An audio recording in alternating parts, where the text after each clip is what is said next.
تکبیر، نعرہ رسالت، مسلک اعلیٰ حضرت حضور پیر و مرشد، نعرہ تکبیر، نعرہ رسالت۔ ہمارے بھائی کا انتقال ہوا، آج ہماری ماں عدت پوری ہوئی ہے، عدت پوری ہوئی ہے۔ آج میری قوم کو ہوا کیا؟ تماشا بنا کے رکھ دیا موت کو بھی۔ سمجھتے کیا ہو؟ مرنا سب کو ہے، چھٹکارا نہیں ہے۔ سب کچھ پیسے سے خرید سکتے ہو، سب کچھ دولت سے خرید سکتے ہو، شہرت، دولت، کوٹھی، بنگلہ، لیکن ہمیشہ کی زندگی تم دولت سے نہیں خرید سکتے۔ اگر تم کامیابی چاہتے ہو نا تو پھر اپنے بچوں کو سمجھاؤ تمہارے پاس تجارت کے لیے ٹائم ہے، دکان کے لیے ٹائم ہے، کھیت کے لیے ٹائم ہے، ہر کام کے لیے ٹائم ہے۔ اگر ٹائم نہیں ہے تو بچوں کی پرورش کے لیے ٹائم نہیں ہے۔ کچھ دیر بلاؤ، اپنی بیوی کو بٹھاؤ، اپنی بچی کو بٹھاؤ، اپنے بچوں کو بٹھاؤ اور انہیں سمجھایا کرو بیٹا اسلام یہ نہیں ہے کہ تم عیاشیاں کرتی گھومتے ہو، اسلام تو یہ ہے کہ ایک جوان بیٹی اپنے گھر سے نکلتی ہے، رات کی تنہائی میں دوڑنے لگتی ہے، دوڑتے دوڑتے جب وہ پہنچی مدینے کی گلی میں تو مدینے کی گلی میں یہودیوں کی بازار میں ایک جوان بیٹی 18 سال کی بچی نکلی اور یہودیوں کی بازار میں پہنچی۔ اسلام سمجھو نبی کے دیوانوں، صرف نعرہ لگانے سے کام نہیں چلے گا۔ ہم نے سوچا کیا سال میں 2-4 جلسے کرا دیے اور 10 بار پیر صاحب کے نعرے لگا دیے ہو گیا میرا پار، اور کہتے تجھ سے اور جنت سے کیا مطلب، بھی دور ہو، ہم رسول اللہ کے، جنت رسول اللہ کی۔ تو رسول اللہ کا ہے بھی، ہم بھی کہتے ہیں رسول اللہ کے غلاموں کے لیے جنت ہے، لیکن غلام تو بن، سچا غلام تو بن جا۔ نماز پڑھ نہیں رہا، زکات دے نہیں رہا، دین کی طرف جا نہیں رہا، محبت کر نہیں رہا ہے۔ محبتوں کو عام کرو، محبتوں کو، نفرتیں ختم کرو۔ کسی بھی مذہب کا ہو، کوئی بھی ہو، کسی مکتب و فکر کا ہو، اسلام کسی سے نفرت نہیں سکھاتا ہے، سب سے محبت سے سکھاتا ہے۔ ارے محبتوں کو عام کرو۔ میرے نبی مسجد نبی میں بیٹھے ہوئے ہیں، ایک دیہاتی آیا اور مسجد میں کھڑے ہو کے پیشاب کرنے لگا۔ صحابہ کھڑے ہوئے، یا رسول اللہ پکڑ کے لائیں۔ نبی فرماتے بیٹھ جاؤ، بیٹھو، اس سے کچھ مت کہنا۔ کہاں پیشاب کر رہا تھا؟ مسجد، اونچا بولو، مسجد، کہاں کر رہا تھا؟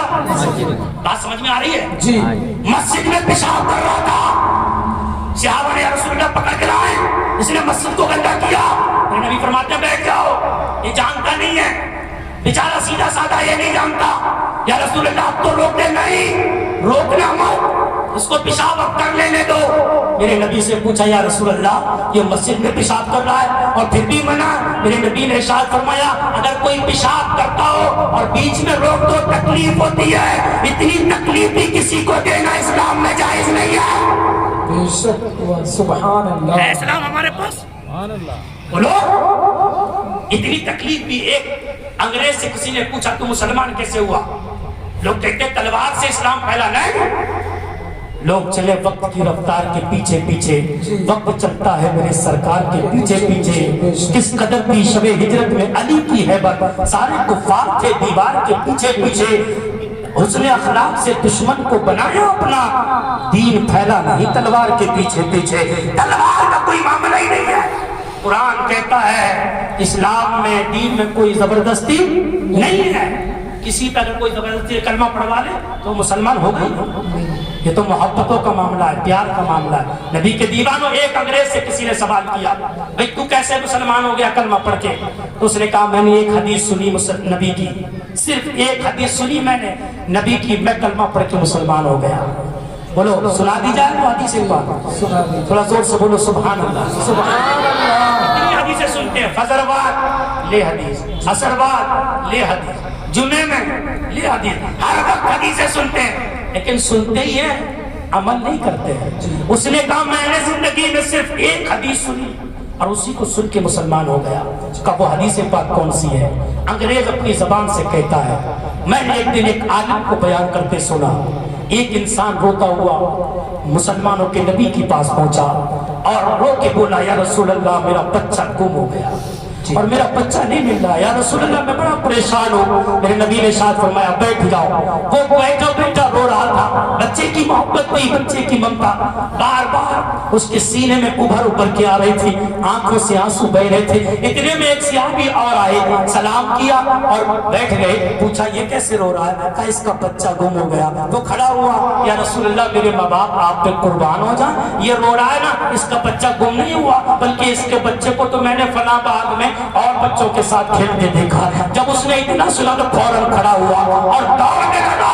میرے مصطفیٰ کریم آقا نے ارشاد فرمایا ادھر آ، کہاں جا رہا ہے؟ یا رسول اللہ اپنے بچے سے ملنے جا رہا ہوں، 3 دن سے اپنے بچے کا چہرہ نہیں دیکھا، میرے کلیجہ پھٹنے کو ہے، میں دوڑ کے جاؤں اپنے بچے کو سینے سے لگا لوں، سکون مل جائے گا۔ میرے مصطفیٰ نے ارشاد فرمایا رک رک ٹھہر، ایک بات سنتا جا۔ وہ رک گیا۔ میرے نبی نے فرمایا جا بچے کے پاس تو چلا جا، لیکن اپنے بچے کو بیٹا کہہ کے مت پکارنا۔ یا رسول اللہ وہ میرا بیٹا ہے، اسے بیٹا کہہ کے نہ پکاروں تو کیا کہوں گا؟ میرے نبی فرماتے نہیں نہیں، بیٹا کہہ کے مت پکارنا، اپنے گھر لے جائے تو کچھ بھی پیار کرنا، لیکن وہاں پر بچوں کے سامنے اس کا نام لے کے پکارنا۔ اس صحابی نے ہاتھ جوڑ کے عرض کہا میرے ماں باپ آپ پر قربان یا رسول اللہ، اس کی وجہ کیا ہے؟ میرے نبی کی آنکھوں میں آنسو آ گئے۔ ارشاد فرمایا جیسے کہ میں نے سنا تیرا بچہ بچوں کے ساتھ کھیل رہا ہے، ہو سکتا ہے ان بچوں میں کوئی یتیم بچہ بھی کھیلتا ہو جس کا باپ انتقال کر گیا ہو، کوئی یتیم بچہ بھی کھیلتا ہو جس کا باپ انتقال کر گیا ہو۔ تو نے 3 دن سے اپنے بچے کو نہیں دیکھا، لیکن جیسے تو اپنے بچے کو دیکھے گا تیرے بولنے میں پیار بہت ہوگا، تیرے بولنے میں مٹھاس بہت ہوگی، تیرے پکارنے میں پیار بہت ہوگا، تو اپنے بیٹے کو پکارے گا۔ کہیں ایسا نہ ہو تیرے پیار کو دیکھ کے کسی بچے یتیم کا کلیجہ پھٹ جائے اور وہ اپنے باپ کو یاد کرنے لگے، اپنی یتیمی پہ رونے لگے، اپنے باپ کو یاد کر کے رونے لگے۔ سن لے، اگر تیری وجہ سے کسی یتیم کا کلیجہ پھٹ گیا، اگر تیری وجہ سے کسی یتیم کی آنکھوں میں آنسو آ گئے، تو سن لے پھر تیری کوئی عبادت اللہ کی بارگاہ میں قبول نہیں ہوگی، کیونکہ اتنی تکلیف دینا بھی اسلام میں کسی کو جائز نہیں ہے۔ آج میری قوم کو ہوا کیا؟ دوسروں کو گالیاں دیتے ہو، چوراہے پر کھڑے ہو کر پتھر بازی تمہارے اندر، چوراہے پر کھڑے ہو کر گولیاں چل رہی ہے، ایک دوسرے کے سینے پر گولیاں مارنے والوں، ایک دوسرے کو گالیاں دینے والوں، ایک دوسرے کی عزتوں کے تماشے نکالنے والوں، ایک دوسرے کی عزتوں کے جنازے نکالنے والوں، اور کہتے ہو نبی کا دامن نہیں چھوڑنا۔ اللہ فرماتا ہے یا ایھا الذین آمنوا آمنوا، اے ایمان والو ایمان لے آؤ۔ ایمان والے یہ ہوتے ہیں خود تو تکلیف میں رہتے ہیں لیکن کسی دوسرے کو کبھی تکلیف نہیں دیا کرتے ہیں۔ سبحان اللہ۔